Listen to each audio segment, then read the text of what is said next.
How do astronauts go to the bathroom? Weightlessness sure seems fun. You see those astronauts effortlessly floating around, mugging for the camera, and magically spinning their pens in midair.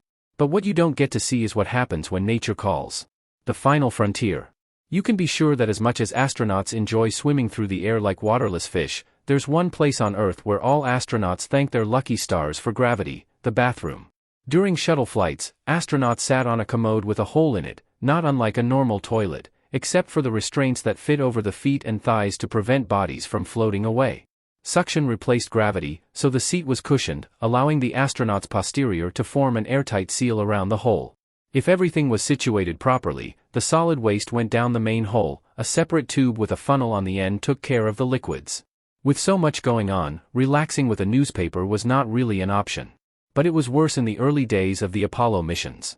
1961 to 1975, when an Apollo astronaut had to go number 2, he attached a specially designed plastic bag to his rear end. The bag had an adhesive flange at its opening to ensure a proper seal. But if you think that this procedure couldn't have been any more undignified, consider this: there was no privacy.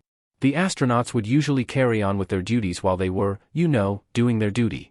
In the words of Apollo astronaut Rusty Schweickart, you just float around for a while doing things with a bag on your butt. With no gravity and no suction, getting the feces to separate from the body was, generally, an hour-long process. It began with removing the bag, very carefully, and ended with lots and lots of wiping. Waste management. Where does all this stuff go? In the past, fecal material was dried, compressed, and stored until the ship returned to Earth. The International Space Station periodically shoots collections of poop at Earth to burn up in the atmosphere. And spaceships have been leaving trails of urine in the sky for rather a long time. The memory of this procedure caused Schweickart to wax darn near poetic, calling a urine dump at sunset one of the most beautiful sights he saw in space. As the stuff comes out and hits the exit nozzle, Schweickart went on, it instantly flashes into 10 million little ice crystals, which go out almost in a hemisphere.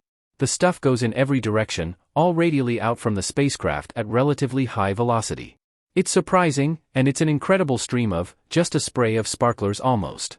It's really a spectacular sight. And you thought stars looked cool.